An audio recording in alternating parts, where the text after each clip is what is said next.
CBI के पूर्व chief ने ऐसा क्या किया कि हिस्ट्री शीटर आशुतोष ब्रह्मचारी शंकराचार्य के सामने घुटने टेकने के लिए मजबूर हो गया।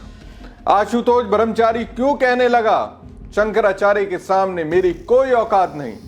आशुतोष ब्रह्मचारी के खिलाफ सीबीआई के पूर्व चीफ के फैक्ट चेक में ऐसा क्या निकला जिसके लेटर सोशल मीडिया पर आते ही बटू यौन शोषण मामले में शंकराचार्य पर गंभीर आरोप लगाने वाले आशुतोष ब्रह्मचारी ने खुद पीछे हटने का ऐलान कर दिया। अब रोते हुए हाथ जोड़ रहा है। क्या वास्तव में वो पीछे हट रहा है या फिर उसके रोने के पीछे खुद को बचाने का प्रयास है? इन सवालों से आगे सवाल ये भी है कि जब आशुतोष ब्रह्मचारी जैसे हिस्ट्री शीटर हिंदुओं के सबसे बड़े पुरोधा शंकराचार्य को बदनाम करने की कोशिश कर रहे थे, तब केंद्र की सरकार और योगी की सरकार क्या कर रही थी?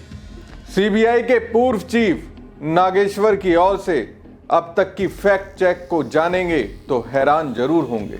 नमस्कार दोस्तों, मैं हूं प्रवीण सानी। दोस्तों, सत्य में गजब की ताकत होती है। सत्य के प्रकाश को भले ही झूठ के अंधकार से ढकने की लाख कोशिशें की जाएं, सत्य एक न एक दिन अपने तेज से अंधकार को नष्ट कर देता है। अब देखिए, शंकराचार्य पर जिन जिन ने दाग लगाया उनके भेद खुद ब खुद खुलने लगे हैं। सबसे ज्यादा तो हिस्ट्री शीटर आशुतोष ब्रह्मचारी का नया बयान चौंका रहा है। जिस यूपी पुलिस की तारीफ में वो कसीदे गढ़ता था, अब उसी पुलिस पर आरोप लगाने लगा। उत्तर प्रदेश के मुख्यमंत्री योगी आदित्यनाथ की शान में जो वो कभी कसीदे गढ़ता था, आज उन्हीं पर साथ छोड़ने की बात कहने लगा। जी हाँ दोस्तों, आशुतोष ब्रह्मचारी ने पुलिस और सरकार पर गंभीर आरोप लगाते हुए कहा कि उन्हें न्याय की उम्मीद अब लगभग खत्म होती नजर आ रही है। आशुतोष ब्रह्मचारी का कहना है कि इस मामले में शुरुआत से ही उन्हें सहयोग नहीं मिला। उन्होंने आरोप लगाया कि पुलिस ने पहले एफआईआर दर्ज करने में ही देरी की और जब कोर्ट के निर्देश पर मामला दर्ज हुआ तब भी आरोपी के खिलाफ कोई ठोस कार्रवाई नहीं की गई। उसका दावा है कि आरोपी शंकराचार्य को बचाने की कोशिश की गई, जिससे उन्हें अदालतों में राहत लेने का पर्याप्त समय मिल गया। अब देखिए, आशुतोष ब्रह्मचारी सबको गलत ठहरा रहा है या फिर नाटक कर रहा है, झूठ बोल रहा है, खुद को पाक साफ बता रहा है। यह संकेत देता है कि उसकी पोल खुल रही है।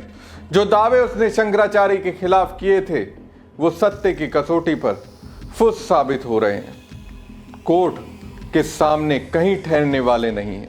इसलिए तो आशुतोष ब्रह्मचारी घड़ियाली आंसू बहा रहा है, क्योंकि उसे मालूम है उसने शंकराचार्य को फंसाने के लिए जो प्लान बनाया था अदालत में कहीं ठहरने वाला नहीं है।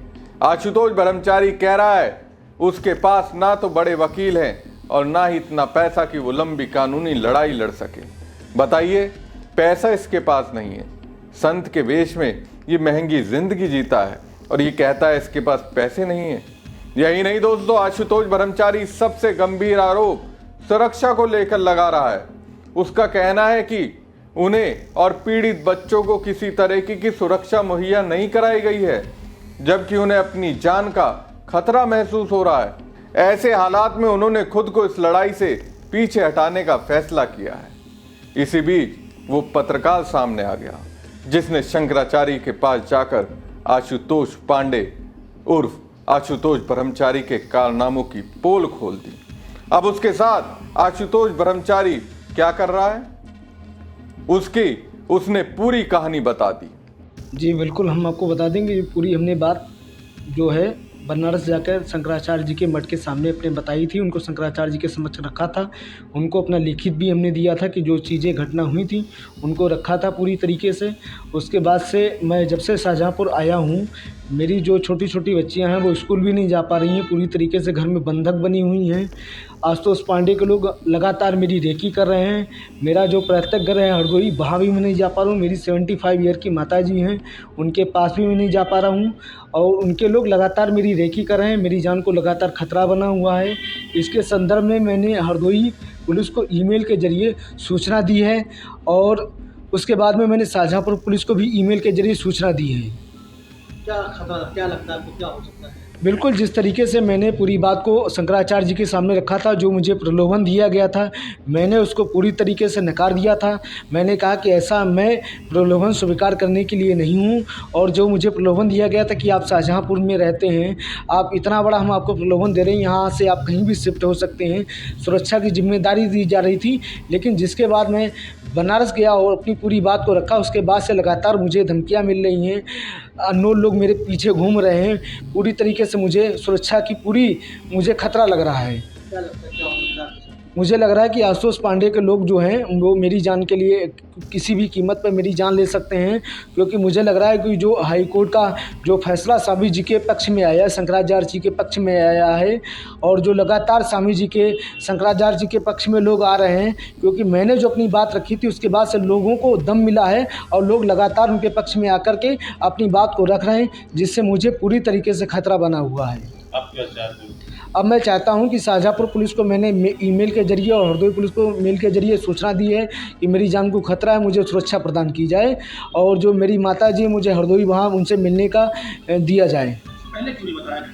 एसपी को क्यों नहीं बताया? शाहजहाँपुर पहले जो तुम्हारे साथ जो हुआ? पूरी घटना पुलिस सुनना ही नहीं चाहती, क्योंकि लगातार मैंने पुलिस को सूचना दी थी। पुलिस पूरी घटना को क्रम को सुनना नहीं चाहती। लगातार मैं अभी भी पुलिस को फ़ोन कर रहा हूँ, कप्तान को फ़ोन कर रहा हूँ, वो भी सुनना नहीं चाहती है। सुना आपने पत्रकार रमाशंकर दीक्षित ने क्या कहा?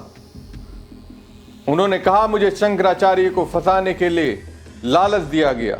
अब मेरी बेटियां स्कूल नहीं जा पा रही हैं। हरदोई में 75 साल की मेरी माँ है। आशुतोष पांडे के लोग मुझे मारना चाहते हैं। बताइए, एक तरफ आशुतोष ब्रह्मचारी कहता उसे शंकराचार्य के लोगों से जान का खतरा है, दूसरी ओर उसके लोग उसके कारनामे से पर्दा उठाने वाले पत्रकार की जान के पीछे पड़े हैं। दोस्तों, शंकराचार्य और उनके एक शिष्य के खिलाफ कोर्ट के आदेश पर प्रयागराज के झूसी थाने में केस दर्ज हुआ था। शिकायत में यौन शोषण के आरोप लगे और कहा गया कि ये घटनाएं जनवरी 2025 से फरवरी 2026 के बीच की हैं, जिनमें 2 शिष्यों के साथ शोषण हुआ। शिकायतकर्ता आशुतोष पांडे उर्फ ब्रह्मचारी ने दावा किया था कि पीड़ित लंबे समय से डर और दबाव में थे, इसलिए सामने नहीं आ रहे थे। आरोप यह भी लगा था कि कुंभ मेला 2025 और माघ मेला 2026 के दौरान लगे शिविरों में, यहां तक कि कैंप के बाहर खड़ी गाड़ियों में भी शोषण की घटनाएं हुई। अब दोस्तों, इन्हीं आरोपों का फैक्ट चेक जब सीबीआई के पूर्व चीफ नागेश्वर ने किया तो उसमें चौंकाने वाली बात सामने आई। दरअसल शंकराचार्य केस में फैक्ट फाइंडिंग कमेटी बनाई गई। इसमें सीबीआई के पूर्व चीफ एम नागेश्वर राव और प्रोफेसर मधु किश्वर हैं। अभी तक जांच में क्या बात सामने आई, इस पर नागेश्वर ने एक्स पर पोस्ट करते हुए लिखा कि 18 जनवरी 2026 को मौनी अमावस्या को प्रयागराज में माघ मेले के दौरान हुई चौंकाने वाली घटनाओं, ज्योति मठ जगतगुरु शंकराचार्य स्वामी आमुक्तेश्वरानंद सरस्वती की पारंपरिक पालिका यात्रा में रुकावट, शिष्यों पर कथित पुलिस बर्बरता, 10 दिन का सत्याग्रह और बहुत विवादित पोस्को केस ने हिंदू समाज को बहुत परेशान किया। ना तो राज्य और ना ही केंद्र सरकार ने सच सामने लाने के लिए कोई जुडिशियल कमीशन बनाया है। जागरूक नागरिकों के तौर पर हमने, जिसमें मेरे साथ मधु किश्वर और दूसरे लोग शामिल हैं, एक निष्पक्ष सबूतों पर आधारित जांच के लिए इंडिपेंडेंट कमेटी बनाई है। हम सभी स्टेक होल्डर्स, अधिकारियों, पुलिस, गवाहों, भक्तों, मीडिया वालों से अपील करते हैं कि वो फैक्ट्स, वीडियो, फोटो शेयर करें या बातचीत के लिए आगे आएं। तो देखा जाए, शंकराचार्य पर जो दाग आशुतोष ब्रह्मचारी ने किसी के कहने पर लगाने का प्रयास किया, अब उस दाग की आग में वो खुद बुरी तरह से घिर गया है, क्योंकि शंकराचार्य के साथ वो सब आ गए हैं जिनको मालूम है आशुतोष ब्रह्मचारी ढोंगी व्यक्ति है। शंकराचार्य तब भी पवित्र थे, अब भी पवित्र हैं और आगे भी रहेंगे। हमारी खबर आपको कैसी लगी कमेंट बॉक्स में कमेंट करके जरूर बताएं। साथ ही पेज को ज़्यादा से ज़्यादा लाइक और शेयर कीजिएगा। धन्यवाद।